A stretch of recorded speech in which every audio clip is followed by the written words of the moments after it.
Aujourd'hui, nous allons continuer à parler des disciples-là. Être au pied d'un maître. Écouter son enseignement et grandir dans l'esprit. Mais spécialement aujourd'hui, nous avons une question importante à laquelle il faudra répondre. À quoi sert l'enseignement biblique? Parce que dans les églises, partout, on enseigne la Bible. Partout, les maîtres enseignent. Ils donnent des éclaircissements en ce qui concerne les Écritures. Il y en a qui sont beaucoup plus forts que d'autres. Il y en a qui apprennent. Et d'autres aussi se considèrent comme étant établis par Dieu. Bref, nous, ce qui nous intéresse aujourd'hui, c'est de savoir à quoi sert l'enseignement biblique. Pourquoi est-ce qu'on doit enseigner la Bible? Pourquoi est-ce qu'on doit enseigner les Écritures? Qu'est-ce qu'on poursuit en enseignant la Bible? Alors nous allons prendre un premier texte dans Jean chapitre 17 pour voir la pensée de celui qui avait commencé ces choses, le Fils de Dieu lui-même, le Christ rédempteur. Qu'est-ce qu'il nous dit dans Jean chapitre 17? Et nous allons lire ce texte dans la Bible d'Aube. Alors nous avons Jean 17, 1 jusqu'à 5. Il est dit: après avoir ainsi parlé, Jésus leva les yeux au ciel et dit: Père, l'heure est venue. Il dit: Père, l'heure est venue. Glorifie ton Fils, afin que ton Fils te glorifie, et que selon le pouvoir sur toute chair que tu lui as donné, il donne la vie éternelle à tous. La vie éternelle à tous ceux-là que tu lui as donné. Or, la vie éternelle, c'est qu'ils te connaissent, toi, le seul vrai Dieu, et celui que tu as envoyé, Jésus-Christ. Verset 4, Jésus dit: je t'ai glorifié sur la terre, j'ai achevé l'œuvre que tu m'as donné à faire. Et maintenant, Père, glorifie-moi auprès de toi de cette gloire que j'avais auprès de toi avant que le monde fût. Voilà. C'est Jésus qui prie. C'est une prière synthèse. Une prière qui ressemble à un rapport de mission. C'est-à-dire, il est en train ici de faire un rapport de son travail sur la terre à son Père. Il dit, en résumé, tout ce qu'il avait fait. Mais si nous suivons ces paroles de plus près, nous nous rendons compte du fait que sa mission était d'accorder la vie éternelle.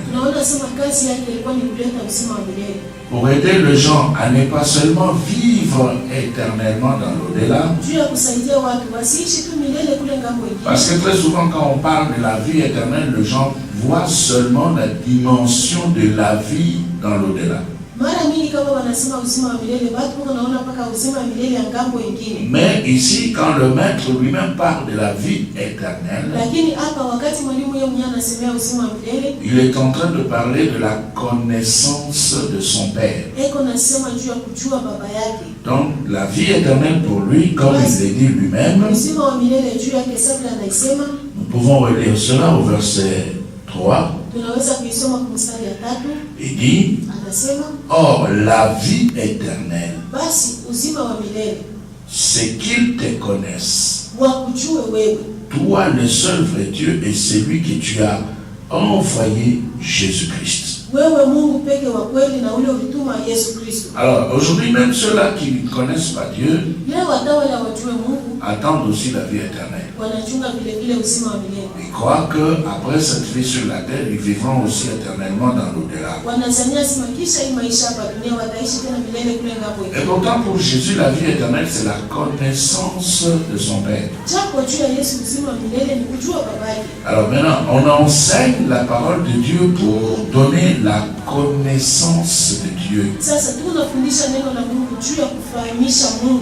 Pour que l'homme qui reçoit l'enseignement auprès de son maître puisse connaître les dieux de son maître.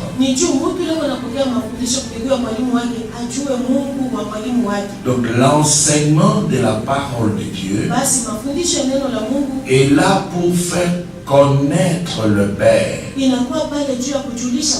Et celui qui a la connaissance de ce Père peut alors dire qu'il a la vie éternelle.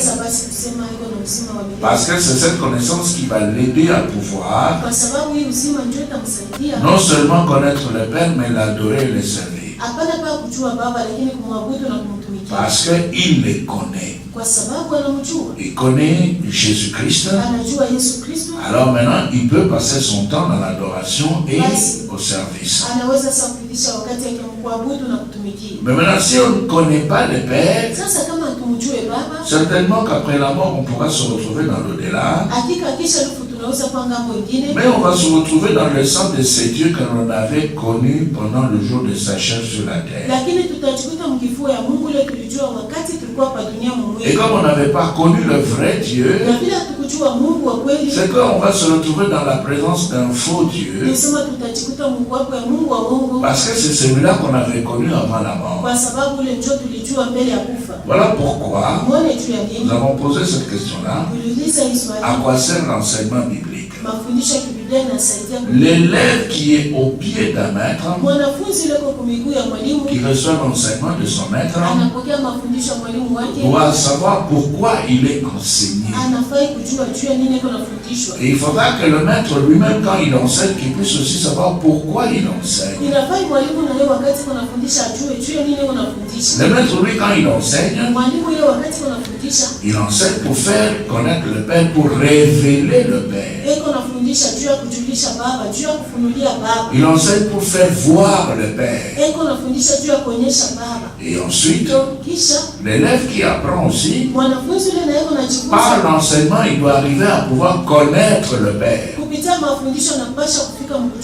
Donc c'est un problème de connaissance et de révélation. Le maître enseigne. Par l'enseignement, l'Esprit révèle. Par l'enseignement, l'Esprit ouvre les yeux. Et l'élève voit le Père. Et l'élève qui voit le Père sera maintenant en présence de ce Père qu'il vient de découvrir. Voilà pourquoi Jésus, en priant, il définit ce que c'est que la vie éternelle. Alors nous sommes toujours là dans la Bible et toujours dans Jean, mais nous prenons cette fois-ci le chapitre 7. Et dans Jean 7, Jésus parle. À partir du verset 29, il dit quelque chose de très important.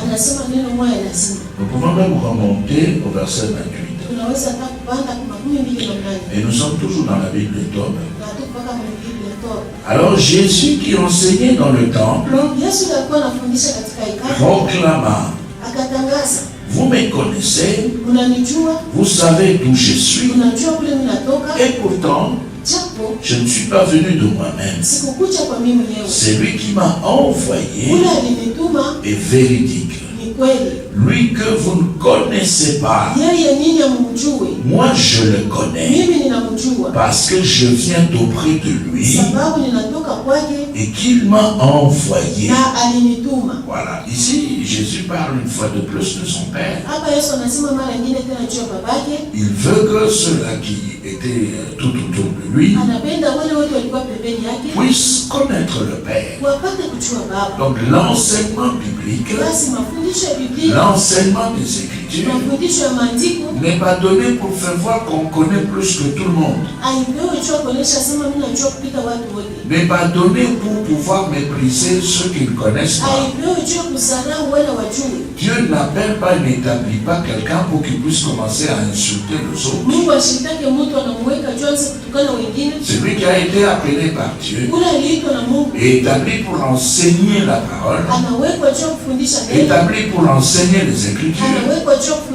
Il est là pour faire révéler le Père. Il faudra que de par son enseignement, que les gens puissent voir Dieu, que les gens puissent connaître Dieu, que les gens puissent s'élever pour commencer à adorer ces dieux et le servir. Et c'est pourquoi nous allons lire un autre texte. Mais cette fois-ci, nous allons lire ce texte dans la Bible Martin. Nous prenons Matthieu chapitre 11. Et là aussi, Jésus donne une autre manière de comprendre ce qu'on fait. Matthieu 11, le maître parle et écoutons ce qu'il est en train de nous dire. Nous prenons le verset 25 jusqu'au 27. Et cette fois-ci, je suis dans la Bible Martin. 25. En ce temps-là, Jésus prenant la parole dit: je te célèbre, ô mon Père, Seigneur du ciel et de la terre, de ce que tu as caché ces choses aux sages et aux intelligents, et que tu les as révélées aux petits enfants. Verset 26. Il est ainsi, ô mon Père, parce que telle a été ta bonne volonté. 27. Toutes choses m'ont été accordées par mon Père, mais personne ne connaît le Fils qu'est le Père. Et personne ne connaît le Père que le Fils. Et celui à qui le Fils l'aura voulu révéler. Donc quand un maître enseigne, il n'enseigne pas pour pouvoir étonner les gens, même si après certaines leçons les gens sont étonnés, même si après certaines explications les gens croient que c'est la magie. Mais le maître lui-même, quand il enseigne, il sait que ce qu'il fait, il le fait pour révéler le Père. Il enseigne pour que les disciples puissent connaître le Père. Maintenant, après la connaissance du Père, le disciple qui a découvert, qui a rencontré par l'enseignement le Père, doit maintenant faire une chose. Là, il doit communier avec le Père qu'il vient de découvrir et de connaître. Mais le maître est toujours là. Et il continue à expliquer les Écritures. Et il continue à enseigner par révélation. Et il donne aux disciples ce que les disciples ne connaissent pas. Mais plus que les disciples vont continuer aussi à découvrir, maintenant les disciples vont commencer à communier avec le Père qu'il vient de découvrir. Donc l'enseignement des Écritures, l'enseignement de la Bible révèle le Père et pousse les disciples à pouvoir communier avec le Père. Si après un enseignement biblique, on ne voit pas le Père, on n'a pas connu le Père, on ne l'adore pas, on ne le sert pas, on n'est pas en communion avec le Père, c'est peut-être parce qu'on n'avait pas compris l'enseignement de son maître, ou alors simplement parce que le maître n'a pas bien enseigné. À la place de l'enseignement, c'était le mépris. Alors à ce moment-là, les disciples bouchent les oreilles. Nous lisons un autre texte dans Jean. Dans Jean chapitre 8. Et là nous allons voir que après la connaissance, maintenant il faut communier avec le Maître. Jean 8. Celui qui communie avec le Père s'élève dans l'adoration et le service. Malheureusement, nous voyons le contraire. Plusieurs prétendent connaître Dieu, mais par leur manière de vivre, on se rend compte du fait que ce sont des gens qui ne connaissent pas Dieu. Alors, Jean 8, nous commençons par le verset 52 jusqu'à 55, et nous lisons dans la version Martin. Alors, verset 52. Les Juifs donc lui dirent, maintenant nous connaissons que tu as un démon. Tu as un démon. Pourquoi? Parce que ce que Jésus était en train de communiquer, c'était de nouvelles choses qu'ils n'avaient jamais entendues. Alors ils se sont dit, comme par le passé nous n'avions jamais eu le temps d'entendre ce genre de choses. Et comme il est le premier à pouvoir nous le dire, donc il est possédé. Et pourtant c'était le maître qui révélait le Père. Il révèle pour que les disciples puissent connaître le Père et communier. Alors maintenant au verset 52, les Juifs donc lui dirent, maintenant nous connaissons que tu as un démon. Abraham est mort. Et le prophète aussi. Et tu dis, si quelqu'un garde ma parole, il ne mourra point. Voilà, ici il y a un discours, une leçon, mais deux manières de comprendre. Le maître était sur le plan spirituel, les disciples étaient sur le plan terrestre. Et maintenant les disciples vont juger la maître. Et les disciples diront que le maître était possédé. Bon, ici nous allons dire que c'était des auditeurs, des gens qui étaient tout autour de Christ, des Juifs. Mais ces disciples étaient aussi là.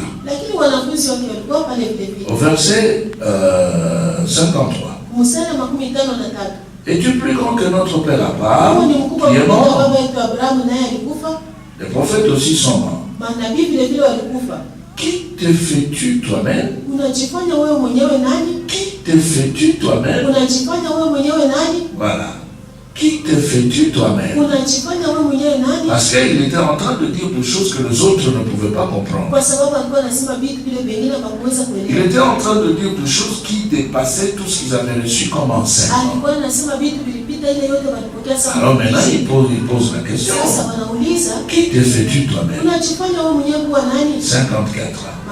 Jésus répondit, si je me glorifie moi-même, ma gloire n'est rien.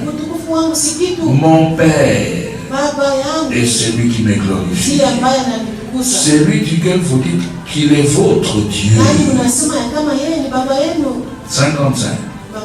Toutefois, vous ne l'avez point connu. Tandis que si ces gens avaient véritablement connu le Père, ils ne pouvaient pas mépriser Christ. Parce qu'ils pouvaient voir dans l'enseignement de Christ la présence du Père. Et comme ils n'avaient pas connu le vrai Père, eh bien, ils étaient obligés de pouvoir mépriser Christ jusqu'à les déclarer possédés. Alors, verset 55, Jésus parle. Toutefois, vous ne l'avez point connu, mais moi je le connais. Et si je dis que je ne le connais pas, je serai menteur, semblable à vous, mais je le connais et je garde sa parole. Donc le maître, lui, doit connaître les dieux qu'il enseigne. Il doit bien connaître les dieux qu'il présente. Parce que c'est par sa présentation que les disciples connaîtront le Père. Ils vont l'adorer, ils vont le servir. Et ils seront en communion avec lui. Donc il y a ici la responsabilité d'abord de l'enseignant, c'est-à-dire la responsabilité du maître. Et aujourd'hui nous pouvons dire que c'est la responsabilité des pasteurs, des docteurs, de tous ceux-là qui disent qu'ils ont reçu l'appel de Dieu. Alors nous allons un peu chez Paul pour voir lui aussi comment est-ce qu'il conçoit cette histoire. Nous allons dans Philippiens au chapitre 3 et cette fois-ci nous allons lire dans Zénon. Philippiens 3, parce que Paul, lui aussi avait des disciples, il était maître. Et il avait des gens autour de lui, il était en train d'enseigner. Et Paul, nous le considérons comme étant l'apôtre des païens, l'apôtre des nations. Donc c'est notre maître à nous tous. Et il nous a dévancés, il est parmi les aînés. Et il nous a enseigné la parole de Dieu. Et en lisant ces lettres, nous restons à ses pieds pour apprendre. Maintenant, écoutez ce qu'il dit. Dans Philippiens chapitre 3. Nous commençons par le verset 4 jusqu'au 8. Moi aussi, cependant, j'aurais sujet de mettre ma confiance en la chair. Si quelqu'un autre croit pouvoir se confier en la chair, je le lui bien davantage.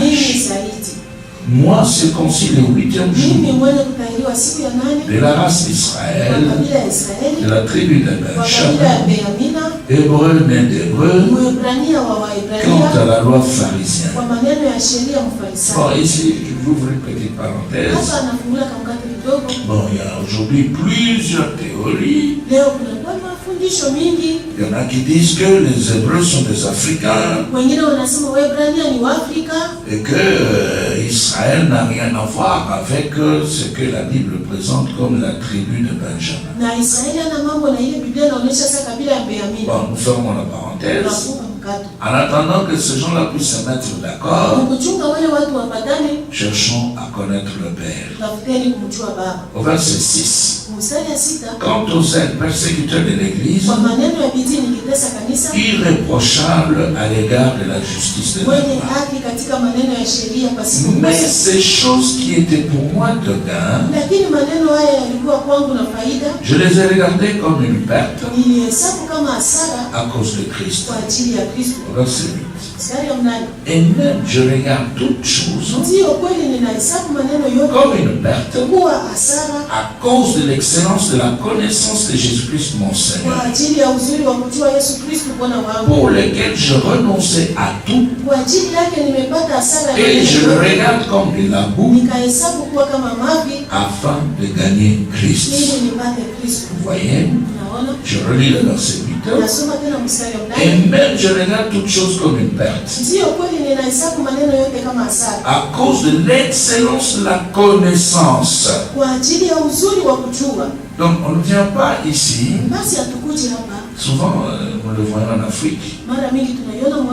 Dans notre milieu. L'Africain qui a renoncé à pouvoir fréquenter le féticheur vient à l'église. Comme il ne peut plus aller chercher le marabout. Maintenant, il remplace le marabout par l'église. Maintenant, il tient à ce que l'église puisse tout donner. Connaître le Père, ce n'est pas son affaire. Lui vient pour ce qu'il veut avoir. Lui vient pour ce qu'il cherche. Et bien, si votre Dieu est vrai, si votre assemblée est vraie, que je puisse recevoir ce que je suis en train de chercher. Je cherche l'argent, et bien, je dois avoir l'argent. Parce que dans ma tête, c'est ça même la bénédiction. L'argent. Alors si votre église ne peut pas me donner de l'argent, donc Dieu n'est pas là. Si votre église ne peut pas faciliter le mariage, Dieu n'est pas là. Si votre église ne peut pas m'aider à casser le chômage, donc Dieu n'est pas là. Mais l'apôtre des nations, lui, ici, nous donne une autre leçon. Écoutez ce qu'il dit. Et même je regarde toutes choses comme une perte. À cause de l'excellence de la connaissance. Donc la connaissance de Dieu doit précéder toutes choses. Un vrai disciple, celui qui a reçu la connaissance de Dieu, il connaît le Père, c'est-à-dire le Dieu de son maître, il sait comment l'adorer, il s'élève pour le servir, il est en communion avec ces dieux-là. Et le reste des choses, comme le maître lui-même le dit, tout lui sera accordé par surcroît. Mais la première chose la plus importante, c'est connaître le Père, l'adorer et le servir. Que Dieu vous bénisse.